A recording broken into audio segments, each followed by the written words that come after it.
한 주간 평안하셨습니까? 네. 우리가 흔히 쓰는 말 가운데서요, 최후의 보루다라는 말이 있습니다. 최후의 보루. 어떤 것을 지키기 위한 마지막 수단을 뜻하는 것으로 이것만큼은 절대 안 된다, 이것은 내가 꼭 지켜야 된다라고 할 때 이 보루라고 하는 단어를 씁니다. 과거에 흡연을 하셨던 분들은 다른 보루가 생각나시겠지만 이 보루는 그 보루는 아닙니다. 오늘 말씀에 나오는 야곱에게 있는 보루가 있습니다. 그것이 뭐냐면 막내 아들 베냐민입니다. 저와 여러분이 잘 아시는 것처럼 야곱은 사랑하는 아내 라헬을 통해서 두 아들을 얻었습니다.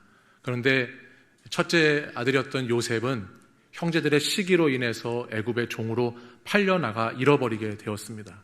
그리고 이제 그에게는 정말 막내 아들이었던 라헬의 자녀는 베냐민만 남아있는데요, 여러분, 이 베냐민은 특별한 야곱에게 존재입니다. 왜냐하면 그가 사랑하는 아내가 낳았던 아들일 뿐만 아니라 그 사랑하는 아내 라헬이 이 베냐민을 낳고 산곳 가운데 죽습니다. 그래서 야곱은 베냐민을 생각할 때 마치 라헬의 분신처럼 그렇게 여기면서 그 막내를 끔찍이 사랑을 했던 것이죠. 그런데 오늘 말씀을 보면 이게 무슨 운명의 장난인지 가나안 땅에 기근이 너무 심하게 들어서 도저히 야곱의 가족이 그냥 그 땅에 머물러 있을 수만 없게 되었습니다. 요셉을 잃었고 또 그의 아들 시므온도 그 애굽에 잡혀있는 상황인데 어쩔 수 없이 그들은 양식을 찾아서 다시 아들들을 애굽에 보내지 않으면 안 되는 상황이 되어버렸습니다. 근데 여기서 야곱은 큰 딜레마에 빠지게 됩니다. 왜냐하면 애굽 총리가 막내 아들, 자기가 그토록 최후의 보루로 삼고 있는 그 베냐민을 데려오지 않으면 야곱의 아들들에게 얼굴을 보여주지 않겠다 말하고, 또 결박하고 있는 시므온도 풀어주지 않을 것이라고 엄포를 놓았기 때문이죠.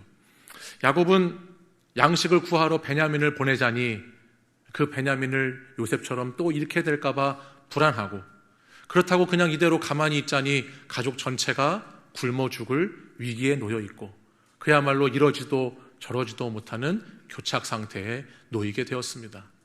바로 그때 오늘 성경에 보면 한 사람의 인물이 거기서 등장을 합니다. 그가 누군가 하니 야곱의 넷째 아들 유다라고 하는 사람이에요. 3절 말씀해 보니까 유다가 야곱에게, 아버지에게 얘기합니다. 그 애굽 총리가 베냐민을 애굽에 데리고 와야 그래야 얼굴을 볼 수 있다고 했습니다 라고 설명을 합니다. 그리고 또다시 5절 말씀에 가서 반복해서 베냐민이 애굽으로 같이 내려가야 한다는 것을 아버지에게 또다시 자세히 이야기합니다. 사실 성경에서 이 유다라고 하는 사람의 이야기는 오늘 본문에서 처음 나오는 것이 아니고 37장에서부터 그 유다가 등장하기 시작하는데요, 우리 37장 26절의 말씀을 같이 한번 읽어보실까요? 유다가 자기 형제에게 이르되 우리가 우리 동생을 죽이고 그의 피를 덮어둔들 무엇이 유익할까? 아멘. 이 말씀은 형제들이 요셉을 구덩이에 던진 후에 있었던 유다의 말입니다. 그가 형제들에게 이렇게 이야기를 하는데 가만히 말씀을 보면 마치 유다가 다른 형제들하고 다르게 요셉을 좀 구해주려고 하는가 보다, 그는 좀 다른가 보다라고 생각할 수 있지만 이어지는 27절을 보면 그렇지 않다는 걸 알게 돼요. 27절 상반절은 이렇게 기록합니다. 자, 그를 이스마엘 사람들에게 팔고 그에게 우리 손을 대지 말자라고 유다가 말을 해요. 그러니까 요셉을 사랑해서 유다가 그런 이야기를 하는 게 아니고 자기 손에 피 안 묻히고 그냥 어떤 이득을 보기 위해서 아주 세속적이고 계산적인 사람이 이 유다였다라고 하는 것을 우리는 알게 되는 것이죠.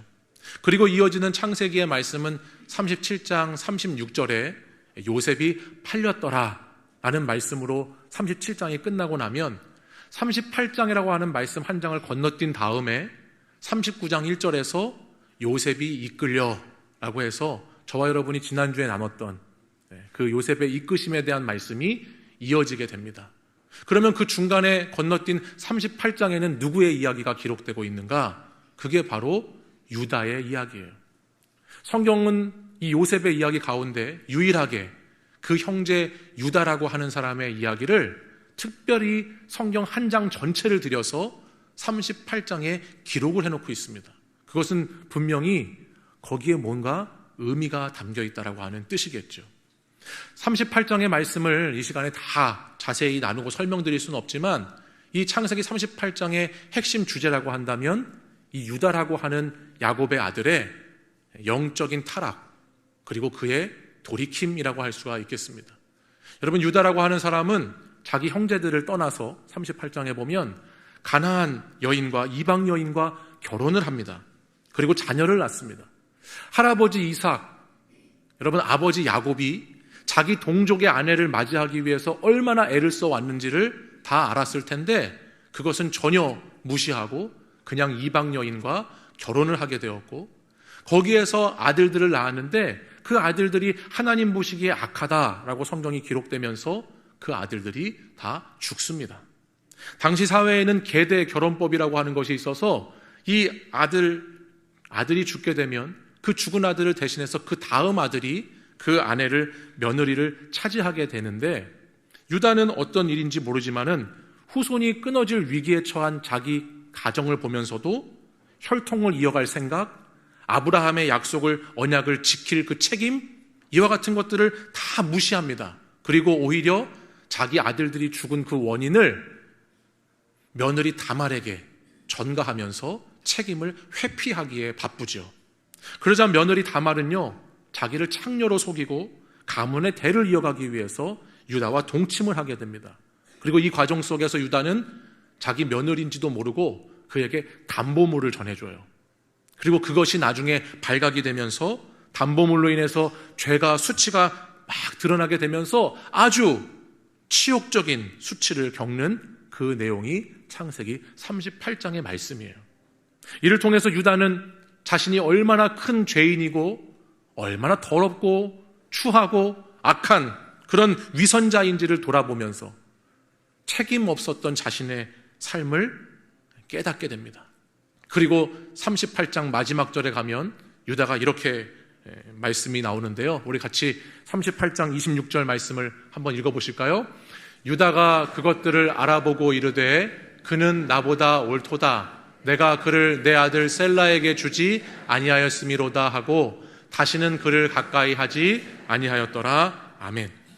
그는 시아버지가 며느리하고 동침해서 자녀를 낳게 되는 아주 수치스럽고 비극적인 어떤 삶을 마주하면서 깨닫습니다. 아, 내 안에 정말 선한 것이 없고 내가 우리 가정 또는 하나님의 약속에 무책임함으로 말미암아 얼마나 추해질 수가 있는지.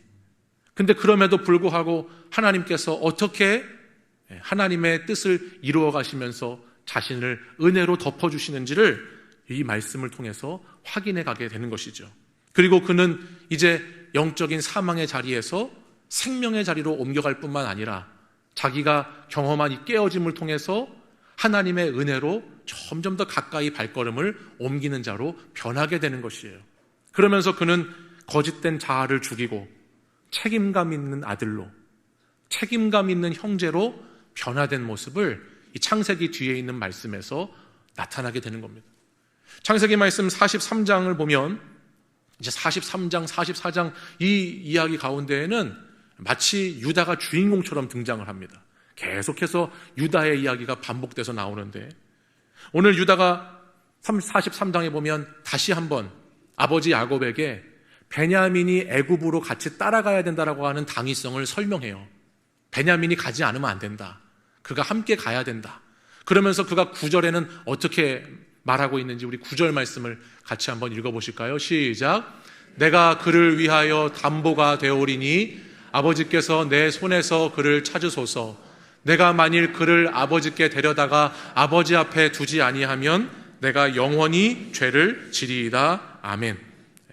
그는 원래 창세기 37장에서 요셉을 팔아넘겨서 이득을 챙기려고 하는 아주 비정한 형이었는데 근데 동생 베냐민을 위해서 43장에 와서는 내가 담보가 되겠다.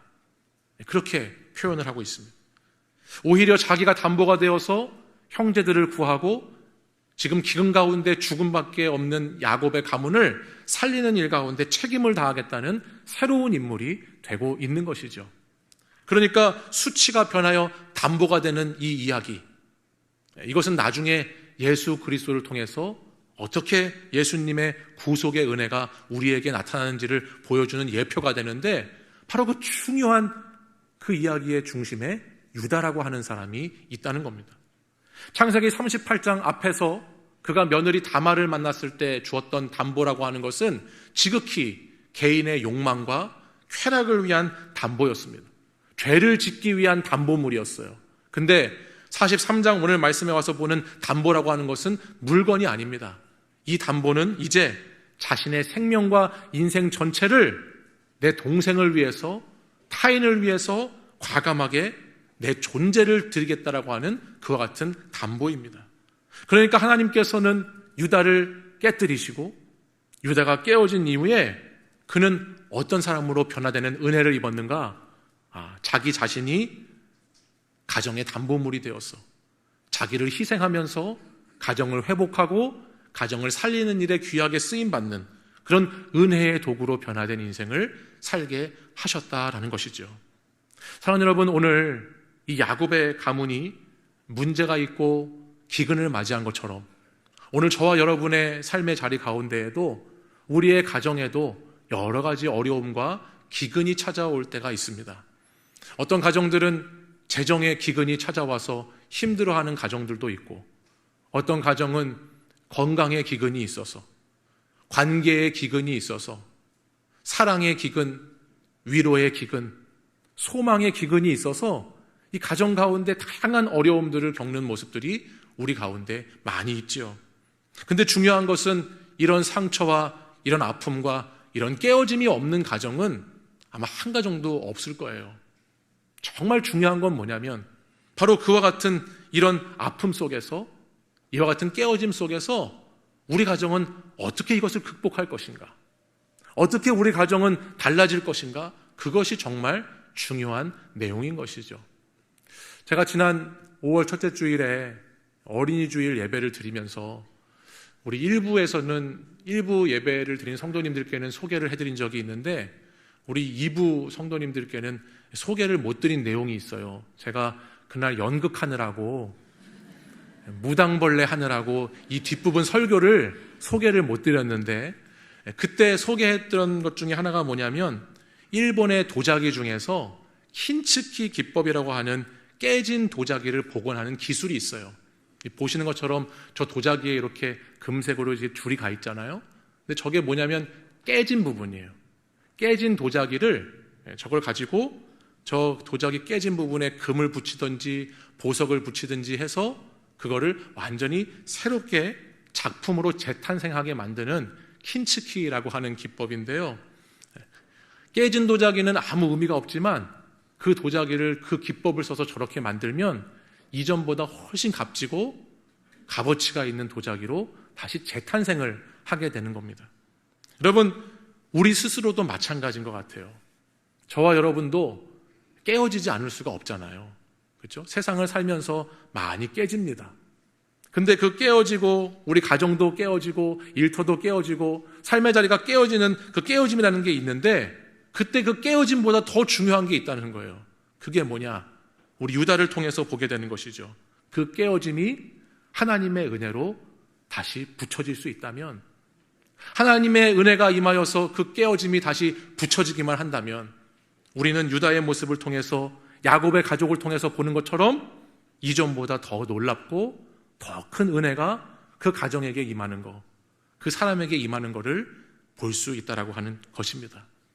창세기 38장에서 유다는 깨어졌습니다. 상처가 남았습니다. 하지만 그 상처에 하나님의 금빛 은혜가 부어지기 시작하니까 43장에 나오는 유다는 완전히 변했습니다. 자신이 변했을 뿐만 아니라 이제 자기를 희생하고 자기를 헌신하고 자기를 담보를 삼아서 자기를 드리는 걸로 말미암아 그 가정을 회복시키고 가정을 살려내는 놀라운 하나님의 은혜를 입는 그런 은혜의 도구가 되었습니다. 저는 사랑하는 저와 여러분이 머무시는 곳에서 유다와 같은 은혜의 도구 되시기를 원합니다. 다시 회복하고 살릴 수 있는 여러분들이 되셔야 되겠죠. 이 유다를 통해서 가장 먼저 변화된 가정의 모습은 누가 달라졌느냐? 아버지가 달라졌어요. 야곱이 변했습니다. 본문 43장 11절 이하의 말씀에 가보면 유다의 말을 듣고서 이제 야곱이 베냐민을 애굽으로 데리고 가는 것을 허락합니다. 그리고 그가 이렇게 고백을 하는데 14절 말씀을 같이 한번 보실까요? 함께 읽겠습니다. 전능하신 하나님께서 그 사람 앞에서 너희에게 은혜를 베푸사 그 사람으로 너희 다른 형제와 베냐민을 돌려보내게 하시기를 원하노라. 내가 자식을 잃게 되면 이르리로다. 아멘. 야곱이 바뀌었습니다. 그에게 있던 최후의 보루, 그 베냐민에 대한 집착을 내려놓고 오늘 말씀해 보니까 그가 누구를 붙잡고 있냐면 전능하신 하나님을 붙잡는 자로 바뀌었습니다. 한 사람의 담보가 되는 그 희생이, 은혜를 경험한 한 사람의 그 역할이 아버지를 이렇게 바꿔놨어요. 이 기근과 가정의 위기 속에서 야곱이 얼마나 불평했고 절망했고 내가 이러다가 백발로 죽을 거다, 이러다가 정말 죽겠다 했던 사람이 야곱이었는데 그가 새로운 신앙의 전환을 맞이하고 과거에 그가 베델에서 만났던 그 전능하신 하나님, 그 하나님을 다시 찾게 되는 자로 바뀌었습니다. 은혜를 갈망하면서, 은혜를 의지하면서 여러 다른 자기 자식 형제들과 베냐민이 함께 다시 돌아올 것을 소망하는 자로 그가 고백을 하고 있습니다. 그리고 이 말씀 마지막에 보니까 뭐라고 고백하나요? 이르면 이르리로다 고백을 해요. 이르면 이르리로다.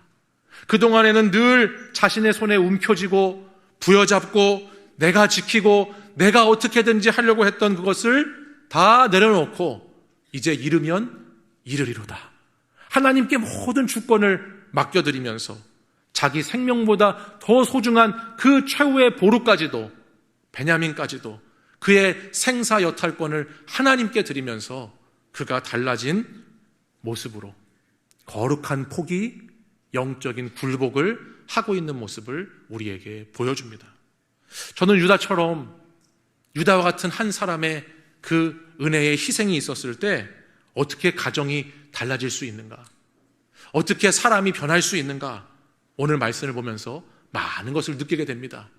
이 유다의 역할, 유다의 사명, 이 유다의 은혜가 오늘 저와 여러분의 은혜가 되기를 간절히 소망합니다.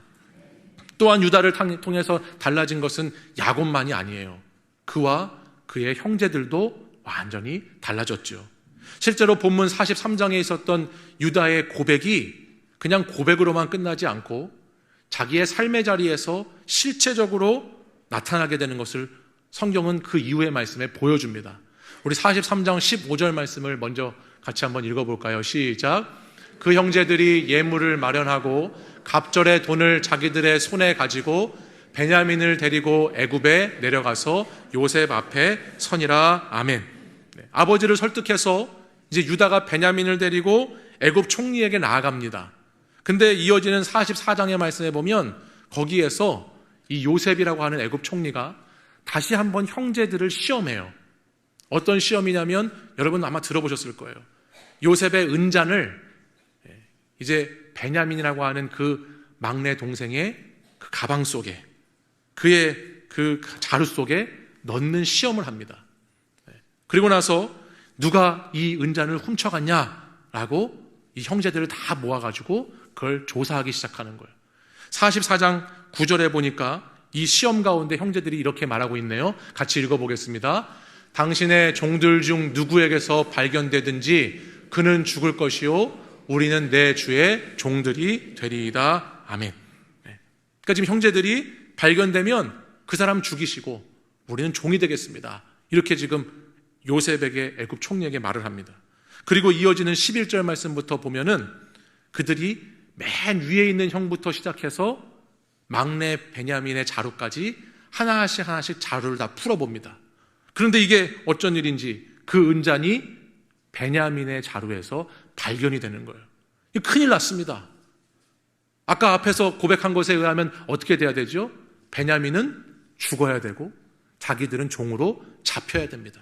그런 어려운 상황 가운데 놓였습니다. 그들이 어떻게 하는가? 13절 말씀을 보십시오. 13절도 같이 읽어볼까요? 시작. 그들이 옷을 찢고 각기 짐을 나귀에 싣고 성으로 돌아가니라. 아멘. 그들이 어디로 가냐면 요셉이 있는 성으로 돌아갑니다.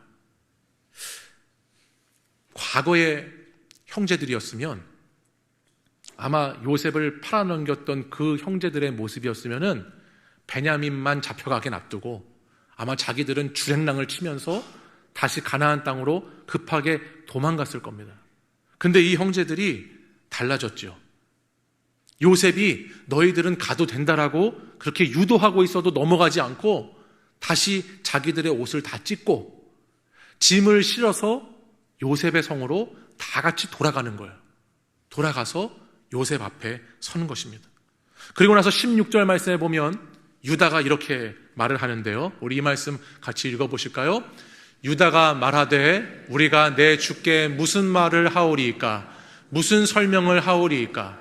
우리가 어떻게 우리의 정직함을 나타내리이까? 하나님이 종들의 죄악을 찾아내셨으니 우리와 이 잔이 발견된 자가 다 내 주의 노예가 되겠나이다. 아멘. 지금 유다가 이야기하죠. 이 죄, 이 문제, 이거 하나님께서 우리에게서 찾아내신 거다.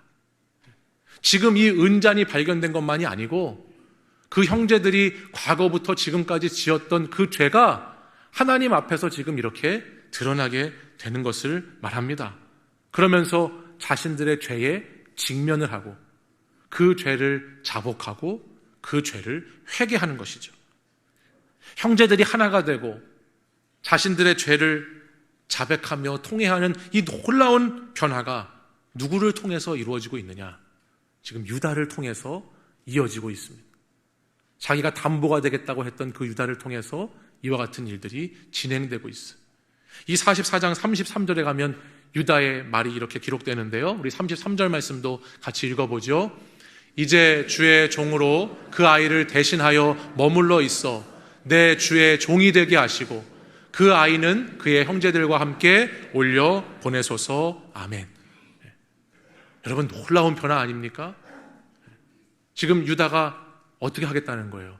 자기가 종으로 남고 이 베냐민은 우리 형제들과 함께 아버지 야곱에게 보내달라고 그렇게 완전히 변화된 모습으로 요셉에게 간청하고 있습니다. 사랑하는 여러분, 야곱의 가정이 회복되고 그 야곱의 집안이 기근에서 벗어나 살 수 있는 길은요, 야곱이 재물이 많아서거나 아니면 요셉이 권력이 세서 그들이 그렇게 살 수 있었던 것이 아닙니다.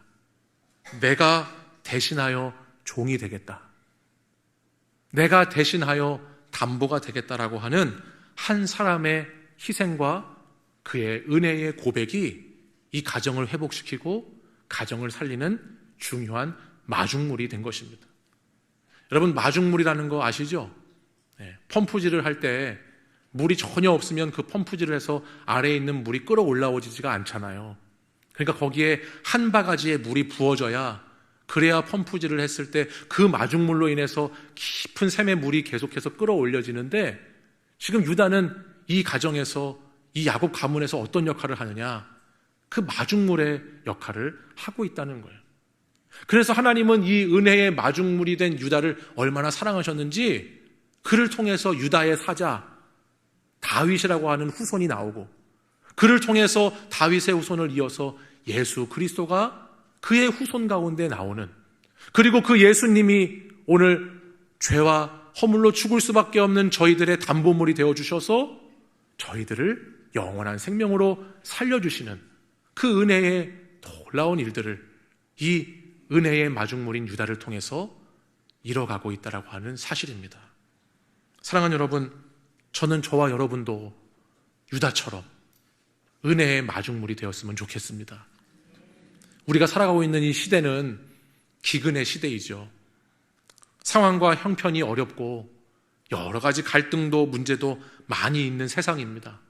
여러분, 가정들도 보시면 지금 그냥 옆에 분들 보시면 아무 일 없는 것처럼 보이겠지만 각 가정마다 말하지 못할 수많은 어려움도 있고 문제도 있고 해결되지 않으면 안 되는 일들도 참 많이 있을 것 역사이십니다. 근데 여러분, 이제 우리는 신앙생활을 하면서 그걸 압니다. 우리에게 있는 문제는 물질이 많아지면, 돈이 많아지면, 힘이 생기면 해결되는 게 아니고, 우리에게 있는 문제들은 하나님의 은혜로만 해결될 수 있습니다.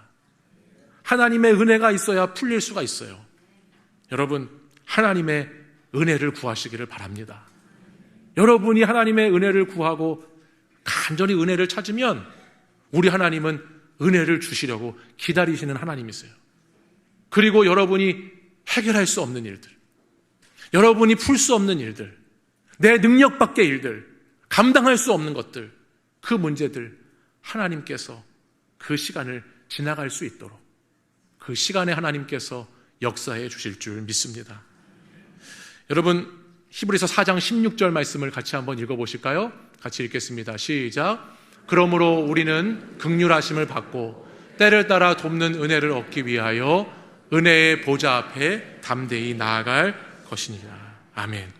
여러분, 내 힘으로 풀 수 없는 거, 갈등 가운데 있는 것들, 또 깜깜한 어둠 가운데 있는 것들, 여러분 은혜로 풀 수 있는데 그 은혜 어떻게 받을 수 있나요?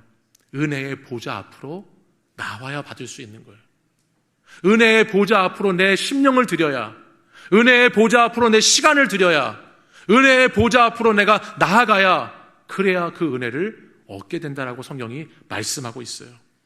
저는 내일부터 시작되는 3일간의 우리 부흥회가 있는데 이 부흥회가 우리에게 은혜로 나아가는 귀한 기회가 될 줄 믿습니다. 여러분, 여기 보시면 어둠 속에서 빛나다. 이제 5번, 내일 저녁부터 시작해서 5번 집회가 있습니다. 여러분, 저는 믿습니다. 반드시 이 5번의 집회를 통해서 우리 심령에 먼저 하나님이 주시고자 하시는 은혜의 마중물이 부어지게 될 줄 믿습니다. 그리고 그 은혜가 우리 안에 마중물이 부어지면 우리가 은혜 가득한 사람이 돼서 우리가 살아가는 가정 가운데, 일터 가운데, 세상 가운데 우리에게 있는 그 은혜의 한 그릇을 거기에 쏟아붓고 거기가 회복되고 거기가 살아나는 역사를 반드시 경험하게 될 줄 믿습니다. 이런 사모함을 가져보세요, 여러분. 여러분, 신앙생활 하면서 그냥 똑같이 하지 마시고 한번 간절하게 사모함을 가져보세요. 내가 정말 은혜에 갈급하고 은혜의 갈증이 나서 정말 그 목마름 때문에 하나님 그 은혜의 샘물 한 모금만 마시면 좋겠다. 하나님 오늘 내게 그 생수 한 모금만 주시면 좋겠다. 그런 갈망을 여러분 가져보실 수 있기를 원합니다. 여러분이 은혜로 채워지면, 여러분이 은혜로 충만해지면, 여러분이 은혜의 마중물이 되시면 여러분 가정이 살아나게 될 줄 믿습니다. 여러분, 우리의 은혜의 마중물이 교회에 부어지면 우리 교회가 부흥하게 될 줄 믿습니다. 은혜의 마중물이 이 나라 이 땅에 부어지면 나라와 민족이, 열방이 회복되고 살아나는 역사가 있게 되는 줄 믿습니다. 여러분, 유다는요 완벽한 사람 아니었어요. 유다는 창세기 37장에서부터 보면 아주 모자란 정도가 아니라 심각한 죄인이었습니다. 그는 책임을 회피하는 자였고 여러 가지 하나님의 뜻에 어긋나는 죄악을 짓는 자였습니다. 근데 그가 그 깨어짐 속에서도 하나님의 은혜를 경험하니까, 하나님의 은혜로 그 깨어짐이 붙여지고 나니까 이전보다 더 놀라운, 더 큰 사명을 감당하는 하나님의 사람으로 살아가는 것을 우린 말씀을 통해서 보게 되는 것입니다. 여러분, 은혜를 받으십시오. 아멘? 은혜를 담으십시오. 그리고 그 은혜를 여러분, 은혜가 필요한 곳에 마중물로 부어보시기를 바랍니다. 반드시 하나님께서 여러분의 은혜를 가지고 다시 회복시키시고 다시 살리시는 놀라운 은혜의 역사, 은혜의 스토리를 써가실 줄 믿습니다. 우리 사랑하는 일산중심교회 모든 성도들이 은혜에 갈급한 분들이 되셔서 주님, 저를 은혜로 사용해달라고, 저를 은혜의 마중물로 주님 써달라고 그렇게 고백하고 그렇게 살아가는 저와 여러분 되기를 간절히 축원합니다.